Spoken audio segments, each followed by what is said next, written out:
Good morning to everybody.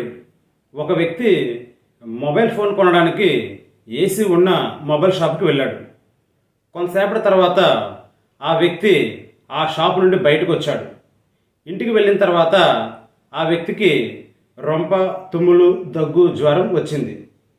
ఈ లక్షణాలకు ఏ homeopathy మందు వాడాలి? కొంతమంది డాక్టర్లు రూస్టాక్స్ వాడాలంటారు, మరికొంతమంది డాక్టర్లు ఎకోనైట్ వాడాలంటారు. ఈ రెండింటిలో ఏది కరెక్ట్? ఈ ప్రశ్నకు సమాధానం తెలుసుకునే ముందు ఈ విషయం గురించి కొద్దిగా తెలుసుకుందాం. రొంప, తుమ్ములు, దగ్గు, జ్వరంకి కారణం వైరసా లేదా బ్యాక్టీరియా అని ఇంగ్లీష్ డాక్టర్లు ఆలోచిస్తారు. వైరస్ వలన ఈ లక్షణం డెవలప్ అయితే యాంటీవైరల్ డ్రగ్స్ ఇస్తారు.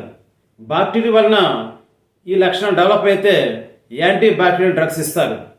కానీ హోమియోపతి వైద్యంలో ఏ వెదర్ వలన ఈ లక్షణాలు డెవలప్ అయ్యాయో తెలుసుకుంటారు. వింటర్లో రొంప, తుమ్ములు, దగ్గు, జ్వరం వస్తే వింటర్లో ఇండికేట్ అయ్యే హోమియోపతి డ్రగ్స్ ఇస్తారు. సమ్మర్లో ఈ లక్షణాలు డెవలప్ అయితే సమ్మర్లో ఇండికేట్ అయ్యే హోమియోపతి డ్రగ్స్ ఇస్తారు. రెయినీ సీజన్లో ఈ లక్షణం డెవలప్ అయితే రెయినీ సీజన్లో ఇండికేట్ అయ్యే హోమియోపతి డ్రగ్స్ ఇస్తారు.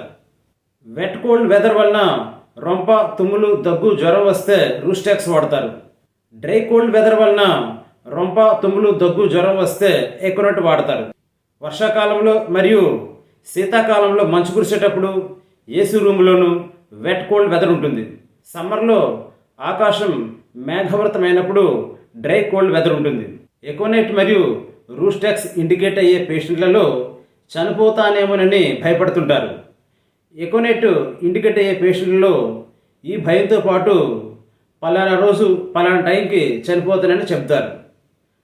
రూస్టాక్స్లో ఈ భయంతో పాటు నదిలో కానీ సముద్రంలో కానీ చనిపోవాలని కోరుకుంటారు.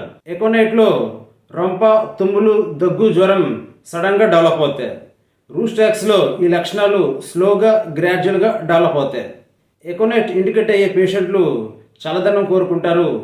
రూస్టాక్స్ ఇండికేట్ అయ్యే పేషెంట్లు వెచ్చదనం కోరుకుంటారు. కంక్లూజన్ ఏమిటంటే ఏసీలో గడపడం అంటే వెట్ కోల్డ్ వెదర్కు ఎక్స్పోజ్ అవ్వడం. ఈ వెదర్కు ఎక్స్పోజ్ అవ్వడం వలన వచ్చిన రొంప, తుమ్ములు, దగ్గు, జ్వరంకు రూస్టాక్స్ వాడాలి, కానీ ఎకోనైట్ వాడకూడదు. ఎందుకంటే డ్రై కోల్డ్ వెదర్ వలన వచ్చిన ఈ లక్షణాలకు ఎకోనైట్ వాడాలి.